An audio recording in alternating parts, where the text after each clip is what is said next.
Greetings, ladies and gentlemen, and welcome to this latest edition of Tales from AHF, written by Speedhump23.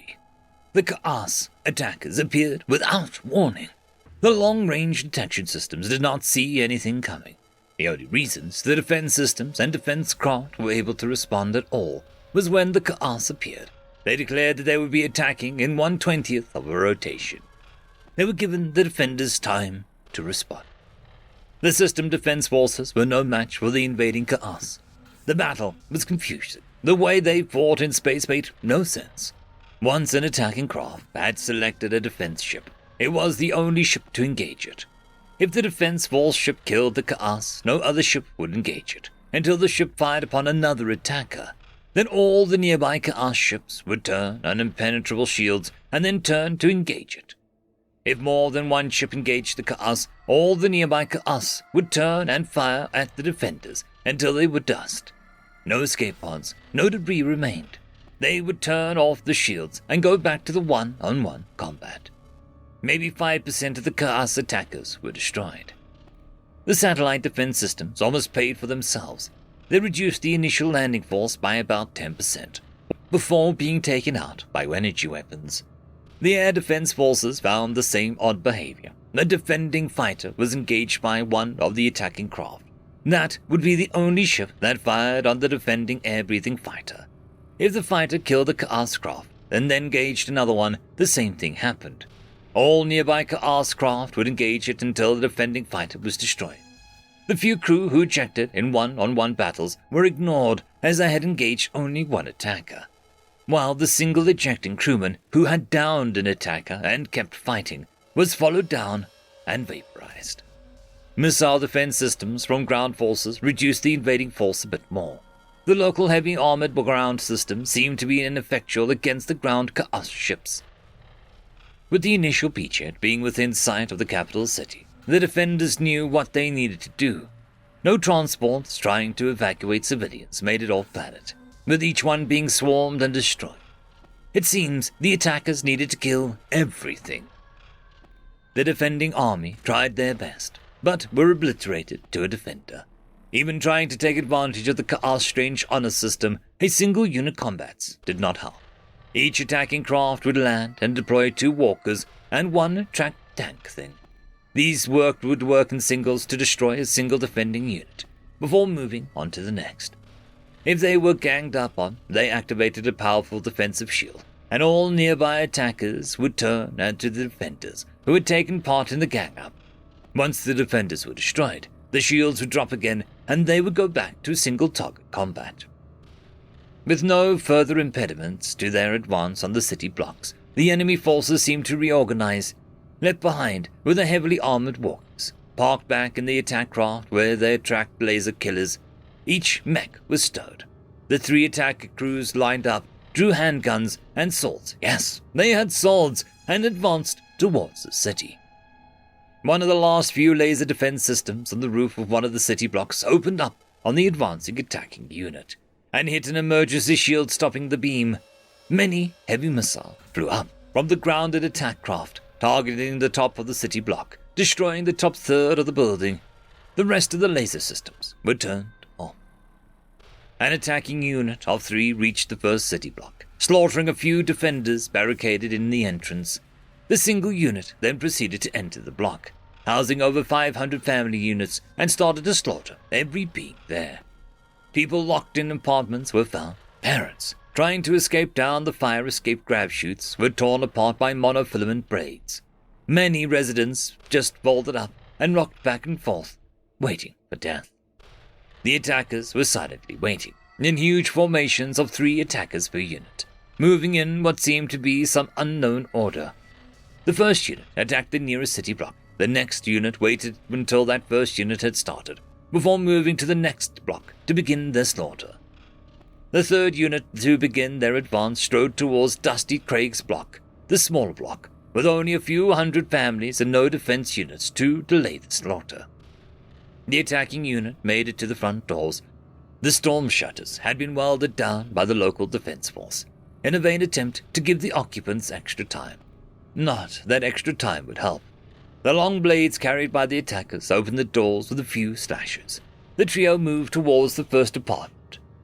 Looking out the peephole of the apartment number 4, second-rank tree groomer Son Taylor saw the attackers go into the apartment.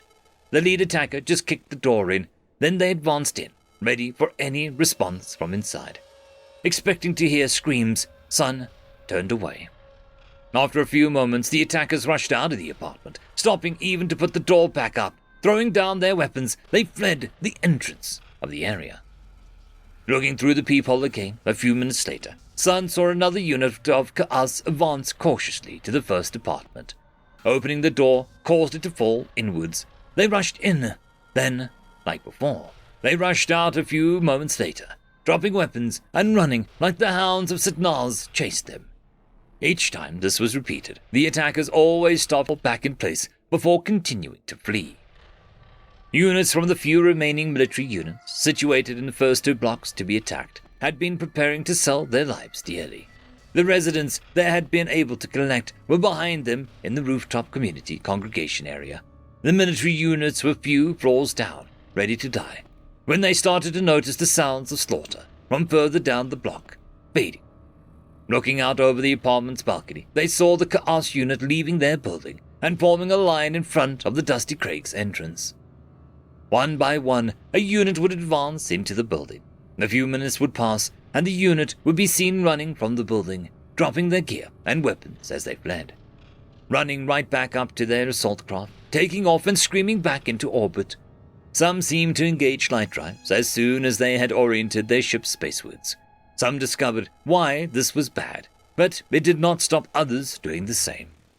Any defender that tried to get too close to see what was happening was cut down by the invaders. It seemed that they did not like what was happening, and it was not want others to see it.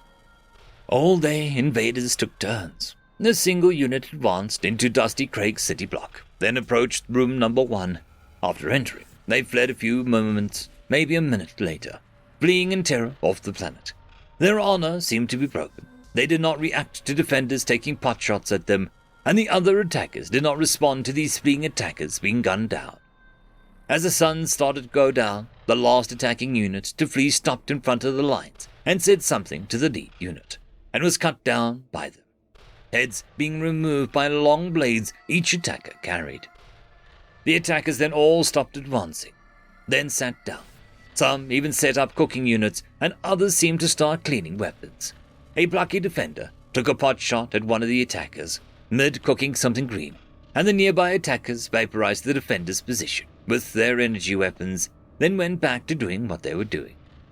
The defenders consolidated their remaining forces during the night. City blocks in the rest of the city were quietly evacuated, sending residents by ground crawlers to anywhere but the capital city. An hour or so after sunrise, the attackers all stood up. Less than half their army was still there.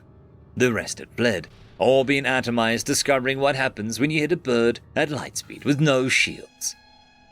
The first unit in line advanced towards Dusty Craig. Watching defenders waited. Would the miraculous occurrence from yesterday happen again? Would then the attackers be, Yes, there they go, running back. Some attackers started to slowly drift away from the rear of the line. They seemed to be the younger, smaller Ka'as. Maybe the line had been ordered in some sort of seniority. If so, the majority of the veterans of the attacking force had fled or died trying. This must have been having a dangerous effect on the morale of the remaining attackers. By midday, the attackers were gone. Each unit had fled Dusty Craig's first apartment, fleeing in presumed terror, abandoned their honor, weapons, and armor to leave the planet as soon as possible. Half the inhabitants of the 2 city blocks had been brutally slaughtered, with another taking huge losses when the top was blown off. The army and air defense force in this area had been obliterated. Only 10% or so was left in the local command zone. Space defense systems and system defense craft had been wiped out, but the attack had been stopped at one apartment. Now that the last attacker had fled, surviving defense personnel were already starting to sort through the hundreds of dropped weapons and tons of discarded gear, all staying well away from the entrance to Dusty Craig.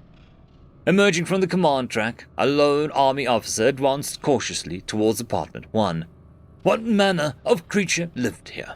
What force had caused hundreds of bloodthirsty attackers to turn and flee? Would he survive finding out? Stopping at the badly damaged door, something caused him to pause. Instead of walking straight in, he knocked politely, glancing at the apartment's medic response occupant stripe around the door frame. It just read aged human female. These signs were there to help local medical staff identify occupants in an emergency. From inside the apartment, a sweet voice bade him enter, but the voice that told him to make sure he wiped his boots at the entrance, or there would be words spoken to his mother, was said in a voice with such steel. The officer sprang to attention before he realized he'd said yes, Commander, like he was a cadet being dressed down by the general officer's back and boot. It turns out the attacking Chaos also knew what it was like to have a grandmother who really did not like it when you walked dirt on their carpets. End of story. I would quickly like to thank the T5 channel members and Patreons. Casper Arnholtz, Cam Maxwell, Barky, Lord Azrakal, It's Difficult to Pronounce, Dragzoon WRE, Holly's Sister, Arcadian. Thank you very much.